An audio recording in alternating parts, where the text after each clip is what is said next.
उलट चर्चा ज्या आहेत त्या पूर्णपणाच्या तथ्यहीन आणि निराधार आहेत. जयंतरावची आमची तिथे भेटी झाली नाही. जयंतरावांनी त्या संदर्भातला खुलासा केला की त्यांनी माननीय मुख्यमंत्री महोदयांची वेळ कुठल्या कारणासाठी मागितली होती.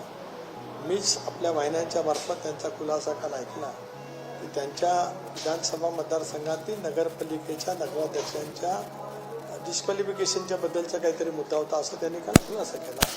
जयंतरावसुद्धा 90पासून राज्याच्या राजकारणात आहेत, आमदार आहेत, मंत्री राहिले दीर्घकाळ. त्याच्यामुळे त्यांनी त्याच्याबद्दलची स्पष्ट भूमिका मांडली. बाकी मी आणि प्रफुल्लभाई आम्ही होतो, आमचे काही वेगळे विषय होते, त्या विषयावरती आमची चर्चा झाली. त्याच्यानंतर प्रफुल्लभाईंना जायचं होतं परदेशामध्ये, त्याप्रमाणे ते गेले.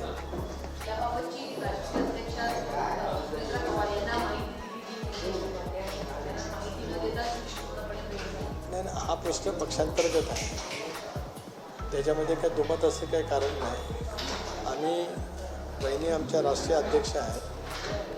ज्या वेळेला ज्या बाबी बहिणींच्या माहितीकरता सांगणं आवश्यक आहे ते नियमितपणाने आम्ही सांगत असतो. आमचा संवाद ट्युनिंग अतिशय उत्तम आहे. ज्या पद्धतीने दादांच्या जवळ माझं नातं गेले 35 वर्षाचं दूर राहिलं, ट्युनिंग अतिशय उत्तम पद्धतीने होतं. सर्वच गोष्टी आम्ही परस्परांच्या जो बोलत होतो अशातला काय भाग नव्हता. पण मी काय करतो आहे, मला काय वाटतं आहे हे सहजगत्या दादांना समजत होतं. दादांच्या मनामध्ये काय आहे, मला काय करायचं आहे हे मलाही त्यावेळेला कळत होतं. त्याच पद्धतीचं ट्युनिंग बहिणींच्या आणि माझ्यात आहे. तर कुठलाही गैरसमज कोणाच्याही मनामध्ये अर्थाचं काही कारण नाही, उद्भवतच नाही.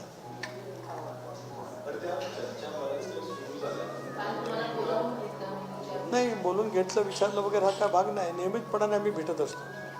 बोलून घेणं आणि विचारणं हा काय भाग नाही आमच्यात. We are having very good tuning. आम्ही परस्परांच्या संपर्कात नियमितपणाने असतो. बोलून घेतलं विचारलं गेलं असं नाही. आम्ही शक्य वरिष्ठ सहकारी त्या ठिकाणी बसलो होतो. अनेक बाबींच्यावरती चर्चा होती. 2 दिवस पूर्वी सोमवारीसुद्धा आम्ही भेटणार होतो, परंतु बहिणी त्याला बारामतीला गेल्या. बारामतीवरून सुद्धा त्यांचं माझं बोलणं झालेलं होतं. त्याच्यानंतर दुसऱ्या दिवशी मंत्रिमंडळाची बैठक होती. मंत्रिमंडळाच्या बैठकीला आल्या त्यावेळेला सुद्धा त्यांचा माझा फोन झाला होता, संपर्क झाला होता. त्यामुळे तशा पद्धतीचं काही असल्याचं काही कारण नाही.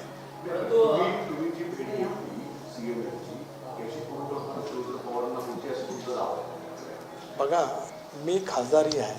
माझ्या लोकसभा मतदारसंघात अनेक विकासाची कामं असतात. मुख्यमंत्र्यांची प्रत्येक वेळची भेट ही काय राजकीय भेट अशातला काय भाग नाही. माझ्या लोकसभा मतदारसंघातील काय कामं आहेत, माझी दिल्लीच्या स्तरावरती काही प्रस्ताव राज्य सरकारकडनं पाठवायचे आहेत. अशा वेळेला प्रत्येक गोष्ट ज्ञात असणं करणं अभिप्रेतच नाही आहे. ज्या वेळेला राजकीय विषय पक्षाशी निगडीत येईल त्यावेळेला परस्परांच्या जो चर्चा करूनच आम्ही भेटत असतो. उदाहरणार्थ काही वेळेला काही बाबींच्या बाबतीमध्ये राजकीय कारणासाठी मला मुख्यमंत्र्यांना भेटायचं असेल तर त्याची माहिती बहिणींना असते. ज्यावेळेला माझ्या लोकसभा मतदारसंघातील काही कामाचा विषय असेल त्यावेळेला असणं अभिप्रेत आहे नाही, काही कारण नाही. त्याच्यानंतर आम्ही ज्यावेळेला भेटत असतो त्यावेळेला भेटीमागचा तपशील जो आवश्यक असतो तो माझ्याकडनं सांगितला जात असतो. कारण मी पण दीर्घकाळ राजकारणात आहे, मलाही राजशिष्टाचार माहिती आहे. पवार साहेबांनी तर आम्हाला सर्वांनाच राजशिष्टाचार उत्तम शिकवलेला आहे.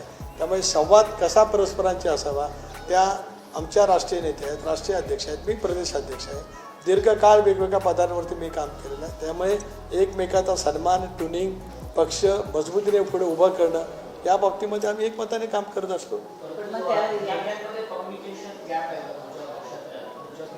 आता नवीन शोध तुम्ही लावला आहे अक्षय. असं हा पण विषय तुम्ही अविश्वास हा शब्द सुद्धा तुमच्याकडनं मी पहिल्यांदा ऐकतोय. मी कधी ऐकलेलं ना आमच्या पक्षात अविश्वासा विषय. आपल्याला काय कुठलं सूत्राकडनं माहिती असेल तर ते सूत्र मला कळू द्या, म्हणजे हो मलाही कळेल, माझ्या ज्ञानात भर पडेल. अविश्वास म्हणजे काय, असंवाद म्हणजे काय, म्हणजे मला सुद्धा त्या बाबतीची माहिती होईल.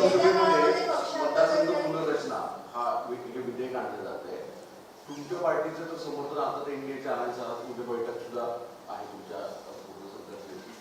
पार्टीची. पण शरद पवार राष्ट्रवादी काँग्रेस याला समर्थन देते. तुमच्या राजकीय साधारणतः संदर्भात काही चर्चा झाल्या आहेत का? कारण या संदर्भात पण अनेक राजकीय गॉसिप प्रचंड सध्या सुरू आहे. एक असं आहे की गेल्या अधिवेशनात ज्यावेळेला बिल आलं त्यावेळेला मी इंडियामध्ये आहे. आम्ही मतदान केलं आहे. मतदानाच्या मध्ये ज्या वेळेला आकडे पाहिले असतील त्याला ज्या जागेवरती मी बसतो तिथून मतदान बिलाच्या समर्थनार्थ झालेलं आहे, त्यामुळे तो इथं दुमत नाही. आदरणीय पवारसाहेबांच्या पक्षाने बिलाला समर्थन द्यावं की न द्यावं हा त्या पक्षाचा नेतृत्वाचा भाग आहे. काल संसदीय नेत्या सुप्रियाताई सुळे यांनी त्या संदर्भातलं वक्तव्य केलेलं आहे.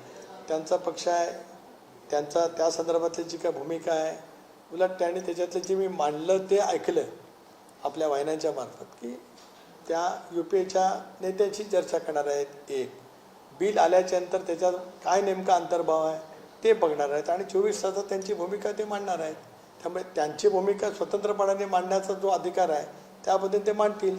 ताई आज 4थ्यांदा सभागृहात आहेत, उत्तम संसदपटू आहेत आणि पक्षाची भूमिका घेण्याची क्लॅरिटी त्यांच्या नेतृत्वाकडे त्यांच्याकडे आहे. या सगळ्या गोष्टीच्या अनुषंगाने परत प्रश्न उपस्थित राहतात की बिटवीन द लाईन ते काल सांगत होते की कन्सिडरिंग आम्ही करू 50% जर बिलमध्ये संदर्भातला जागांचा लोकसंख्येने न्याय असेल तर अशा परिस्थितीमध्ये परत एकदा चर्चा सुरू होती की ती राष्ट्रवादी काँग्रेस म्हणजे शरद पवार राष्ट्रवादी काँग्रेस की तुमच्या सोबत येईल किंवा इंडियाला सपोर्ट करेल. तर याबाबतची तुमचं स्टँड काय आहे? नाही, याबाबत काही चर्चाच नाही. बिलाला समर्थन करणं म्हणजे एनडीएमध्ये येणं असं होत नाही. अनेक बिलं एकमताने पास होतात आत्ताही सभागृहामध्ये. याचा अर्थ UPA काय एनडीएमध्ये विलीन झाली का? तर नाही. काही बिलं ज्या वेळेला देशाच्या व्यापक हिताच्या दृष्टीतून महत्त्वाची असतात ती बिलं एकमताने पास होतात.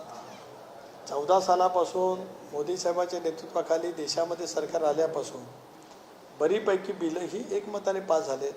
काही बिलांच्या बाबतीमध्ये संयुक्त चिकित्सा समितीकडे जात असतं, जॉईंट सिलेक्ट कमिटीकडे जात असतं, त्याच्यातही सर्व पक्ष असतात आणि जॉईंट सिलेक्ट कमिटीकडून एकमताने आलेली बिलंसुद्धा एकमताने पास होतात. त्याच्यामुळे बिलाला समर्थन आणि मग एनडीएमध्ये सहभाग या दोन बाबी भिन्न आहेत. एक दुसरा पण प्रश्न विचारलात की त्यांचा दुसरी राजकीय भूमिका काय, तर ती एकदा ते नेतृत्व इतकं सक्षम असल्यामुळे त्याची स्पष्टता त्यांच्याकडनं मिळेल. स्पष्टता मिळाल्यानंतरच तुमची त्याच्यावरची भूमिका आहे. स्वाभाविकच आहे. एक कसं आहे की वारंवार स्वर्गीय दादा असतानाच विलिनीकरणाच्या चर्चा झाल्या. विलिनीकरणाच्या चर्चेचा अंतिम टप्प्यापर्यंत पोहोचल्या. मी अनेक वेळेला म्हटलं मला माहिती होतं, पण दुर्दैवाने दादांचं निधन झाल्याच्यानंतर विलिनीकरणाच्या चर्चेला पूर्णपणाने विराम मिळाला. काही दिवसापूर्वीच साहेबांच्या पक्षाची राज्यपातळीवरची बैठक झाली.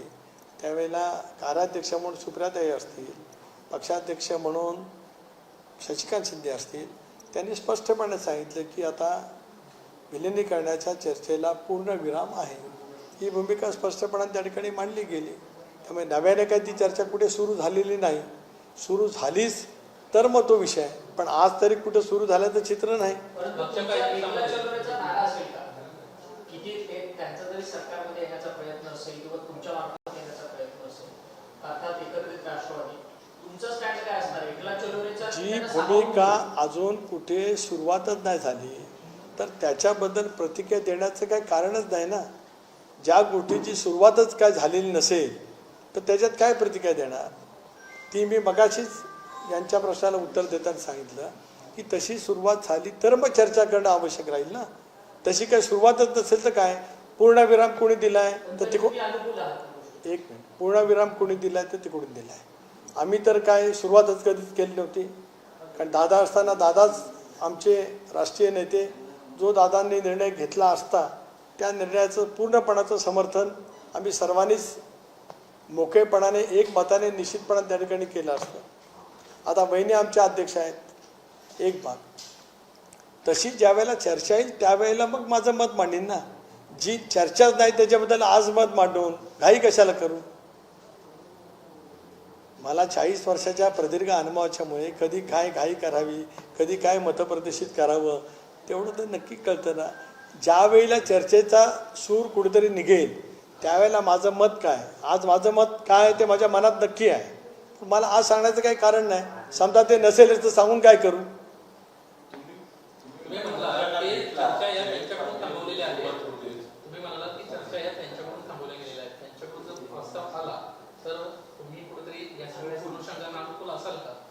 मी तेच म्हटलं, येणारच आहे की नाही प्रस्ताव याचीच माहिती नाही, तर मी अनुकूल आणि प्रतिकूलचा विषय काय येतो? सभागृहामध्ये ज्याला मतदान होतं, अनुकूल आहे का अनुकूल त्याने हात वर करावं, प्रतिकूल आहे का त्यांनी प्रतिकूल हात वर करावं, असं सभागृहात होतं. तसं काही नाही आहे इथे. इथे इथे एकेकाळी आम्ही सर्वांनी एकत्रित काम केलं. एक दादांच्या नेतृत्वाखाली आम्ही स्वच्छपणाची भूमिका घेतली की बहुजन समाजाचा व्यापक हित साधायचा असेल तर चव्हाण साहेबांनी जो विचार दिला तर त्याच्या अनुषंगाने आम्ही NDAमध्ये सहभागी झालो. महाराष्ट्रातल्या जनतेने त्याचं स्वागत केलं. आता मुद्दा आला विलिनीकरणाचा, तो दादा असताना चर्चा झाली, मी त्याच्याबद्दल होही म्हटलं, पण दादांच्या दुर्दैवी निधनाच्या नंतर इथे इक्वेशनच सगळी बदलली.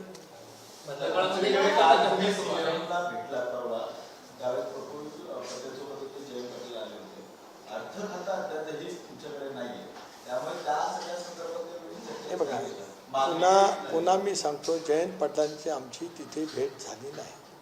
त्यामुळे जयंत पाटील आले, आम्ही दोघे गेलो आणि अर्थ खात्याची चर्चा झाली. हे कुठलं तर्क मला काय कळलंच नाही.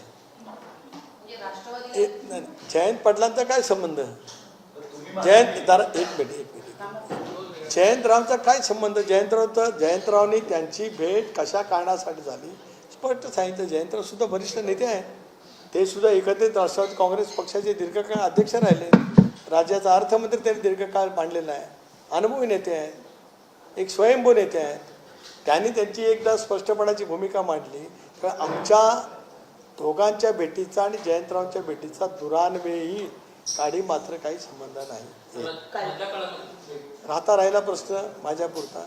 मी मगाशी स्पष्टपणाने सागरजींच्या किंवा आपल्या यांच्या प्रश्नाला उत्तर देताना सांगितलं की माझी भेट माझ्या लोकसभा मतदारसंघातील काय कामाच्या बाबतीमध्ये होती. मी वेळ आदल्या दिवशी पण मागितली होती, पण आदल्या दिवशी त्यांची कोर कमिटीची बैठक होती म्हणून ते शक्य नाही झालं. प्रफुल्लबाईंनी त्यांच्याकडचे काय मुद्दे होते त्याच्यावरती ती वेळ मागितली होती. ते योगायोगाने प्रफुल्लबाई का आले तर त्यांना मध्यरात्री ते बाहेर जाणार होते म्हणून ते आले. परवाच्या दिवशी 2 दिवसांपूर्वी जो नोटिसीचा मुद्दा आला होता त्याच्या संदर्भामध्ये काही चर्चा झाली की त्या नोटीसला उत्तर देण्याचं किंवा न देण्याचं काही ठरलं? काल आम्ही जरूर त्या विषयावरची चर्चा झाली. आता रविवारी मी पण दिल्लीत असेल, पार्थ पवार पण दिल्लीत असेल कारण अधिवेशन सुरू होतं आहे. प्रफुल्लबाई पण दिल्लीत असतील सोमवारपासून. त्यावेळेला या विषयावरती आम्ही दिल्लीमध्ये चर्चा करू. काल या विषयावरती कोर कमिटीमध्ये चर्चा झालेली आहे. मुख्यमंत्र्यांच्या बरोबरती एकत्रितपणाने वहिनींच्या नेतृत्वाखाली आम्ही भेटणार आहोत. अनेक बाबींच्या वरती मुख्यमंत्र्यांच्या जो आम्हाला चर्चा करायची आहे त्या अनेक विषयांच्या मध्ये अनेक बाबींमध्ये अर्थ विभाग हा सुद्धा त्याच्यामध्ये आहे. काळामध्ये NDA सोबत राष्ट्रवादी काँग्रेस शरद पवार अशा राष्ट्रीय वर्तुळात जोरदार चर्चा सुरू झाल्या आणि त्याच्यावर मुख्यमंत्र्यांनी एक महत्त्वाचं स्टेटमेंट केलं की नवा पक्ष आम्ही सोबत घेणार नाही, आमच्यासोबत जे आहेत त्यांना सोडणार नाही आणि शरद पवारांची राष्ट्रवादी सोडणार नाही. एकंदरीतच काय त्यांना कुठंतरी एक सुतोवाच होते की राष्ट्रवादी काँग्रेस पक्षासोबत त्यांना आलं पाहिजे अशी राजकीय वर्तुळात चर्चा आहे. जर असं होत असेल तर आपला त्याला पुढाकार घेणं गरजेचं आहे. मुख्यमंत्री भारतीय जनता पक्षाचे राज्याचे एक प्रमुख नेते देशपातळीवरचे आहेत. त्याने जी भूमिका स्पष्ट केली ती NDAच्या वतीने भारतीय जनता पक्षाची म्हणूनच स्पष्ट त्या ठिकाणी केलेली आहे. मी अनेक वार आपल्याजवळ संवाद करताना बोललो की NDA म्हणजे काय तर भाजपच्या नेतृत्वाखाली समविचारी किंवा NDAमध्ये सहभागी झालेले पक्ष म्हणजे NDA. UPA म्हणजे काय तर काँग्रेस प्रणित आघाडी. त्याच्यामुळे जी भूमिका मुख्यमंत्र्यांनी मांडली ती भारतीय जनता पक्षाची स्वाभाविकपणाने NDAचं प्रमुखत्व ज्या पक्षाकडे आहे त्यांनी मांडली की आता NDAमध्ये नवीन पक्ष नाही.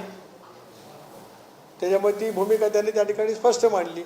आता त्यांनी ती मांडल्याच्या नंतर मग इतर देशामध्ये किंवा राज्यामध्ये इतर जे काही पक्ष असतील त्यांची भूमिका त्याच्याबद्दलची काय ते सांगू शकतील.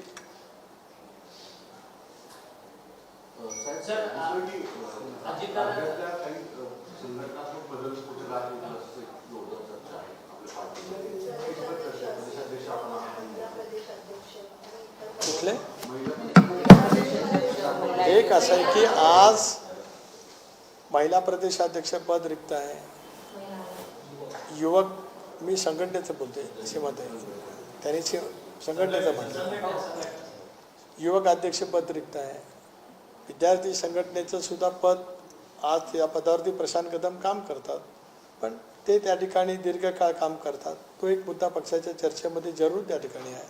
तिसरं, युवती संघटनेमध्ये सुद्धा संध्या सोनवणे काम करतात, पण त्याही संदर्भामध्ये पक्षामध्ये चर्चा सुरू आहे. शक्य आहे कदाचित त्या बाबतीमध्ये निर्णय पक्षाच्या कोर कमिटीमध्ये बसून होऊ शकतो. मुंबई अध्यक्ष पण अजून वाटते त्याही बाबतीमध्ये मधल्या कालावधीमध्ये चर्चा झाली, परंतु मग या सगळ्या निवडणुका लागल्याच्यामुळे त्याचं अंतिम स्वरूप होऊ शकलं नाही. लवकरच त्या बाबतीमध्ये आम्ही सगळेजण कोरडूप म्हणून बसू आणि मुंबईच्या संदर्भातला निर्णय त्या ठिकाणी करू. अजित पवारांचा जयंती कार्यक्रम हा शासन स्तरावरती होणार आहे. आता तसं शासन निर्णय काढण्यात आला. परवा तुम्ही पत्र दिलेलं होतं तुमच्या मंत्र्यांनी आणि काल शासन निर्णय आला. कशा पद्धतीने बघताय या सगळ्या निर्णयात? स्वर्गीय अजितदादांचं योगदान महाराष्ट्राच्या सर्वांगीण क्षेत्रासाठी, महाराष्ट्राच्या उन्नतीसाठी फार मोठ्या टोंबावरती राहिलं. मी राज्याचे मुख्यमंत्री देवेंद्रजी फडणवीस, उपमुख्यमंत्री एकनाथराव शिंदे, वहिनी संबंधित आहेत, पण वहिनी आमच्या उपमुख्यमंत्री आहेत आणि साऱ्या मंत्रिमंडळाचे अतिशय मनापासून प्रदेश राष्ट्रवादी काँग्रेस पक्षाचा अध्यक्ष म्हणून आणि दादांचा अनेक वर्षाचा एक निकटचा सहकार्य म्हणून ऋण व्यक्त करतो की दादांनी जे काम, जे योगदान महाराष्ट्राच्या प्रगतीसाठी दिले त्याचा आदर आज सरकारच्या माध्यमातून त्या ठिकाणी होतो आहे. म्हणून संबंध राज्यभरात शासकीय कार्यालयामध्ये, निमशासकीय कार्यालयांमध्ये दादांची जयंती त्या दिवशी साजरी होते आहे. आम्हा सर्वांच्यासाठी तो क्लेशकारक, वेदनाकारी क्षण आहेच, पण आमच्या नेतृत्वाने केलेलं काम अभिमानास्पद आहे.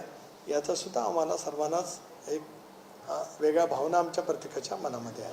अजितदादांचा तुम्ही जयंती उत्सव सर्व राज्यभर साजरा करणार आहे अशा पद्धतीचा कार्यक्रम आमदारांना सुद्धा केला आहे. परंतु आमदारांची, तुमच्या पक्षातल्या आमदारांची नाराजी पाहायला मिळते की तुमच्या पक्षातल्या नेत्यांकडनं असे निर्णय दिले गेलेले आहेत या जयंती कार्यक्रमामध्ये की अजित पवारांचा एकच फोटो जो आहे तो सेम फोटो सगळ्या मतदारसंघात बॅनरवरती लावावा, त्याचे जिओ टॅगिंग करावे वगैरे अशा पद्धतीचे काही निर्णय पक्षातल्या नेत्यांकडनं देण्यात आलेले आहेत. नाही, या संदर्भामध्ये पक्षाचे आमदार, माजी आमदार, खासदार यांची एक एकत्रित बैठक मंत्र्यांच्या सहित देवगिरी बंगल्यावरती 15 दिवसापूर्वी झाली. ॲट लेंथ आम्ही चर्चा केली. मी स्वतःच दादांच्या जयंती दिनाच्या निमित्ताने सप्ताह जो काही साजरा केला जाणार आहे त्याच्या कार्यक्रमाची चर्चा मी पक्षांतर्गत त्या बैठकीमध्ये केली. त्याप्रमाणे माझं जे काही पक्षाचा अध्यक्ष म्हणून सगळ्या जिल्हाध्यक्ष, आमदार, माजी आमदार, पक्षाचे उमेदवार यांना जे पत्र द्यायचं आहे त्याचा मसुदा शिवाजीरावांनी तयार करून दिला होता, ते गेलेलं आहे. प्रत्येकजण अतिशय आपुलकीने, श्रद्धेने दादांच्या संदर्भातलं जयंतीचा कार्यक्रम 7 दिवस त्या ठिकाणी आपापल्या मतदारसंघात आणि राज्यभरामध्ये त्या ठिकाणी होणार आहे. त्याच्यामुळे काय तुम्ही म्हटलं तसं टॅगिंग वगैरे काही नाही. ठीक आहे, काही वेळेला आपण एक दादांचा एक फोटो असा आहे की जो प्रत्येकाला दादा समोर जात असं वाटत असतं. त्याच्यामुळे आम्ही चर्चा करत असताना करत असतो की कुठला फोटो अधिक लोकांच्या मनामध्ये दादांच्या प्रती, प्रत्येकाच्या मनात आहेच भावना, त्या अधिक उच्चंबळून आल्यासारखा तो दिवस त्यांच्या आठवणीचा आहे आणि त्याच्यामुळे ते एकंदरीत आम्ही चर्चा करतच असतो नेहमी. सर्वोच्च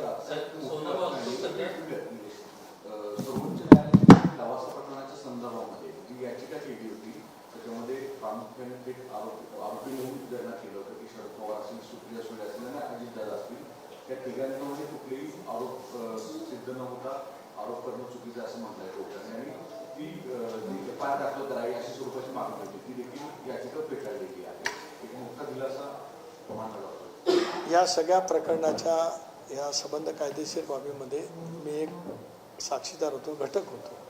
मुंबई उच्च न्यायालयाने सुद्धा याच पद्धतीने ती याचिका फेटाळलेली होती.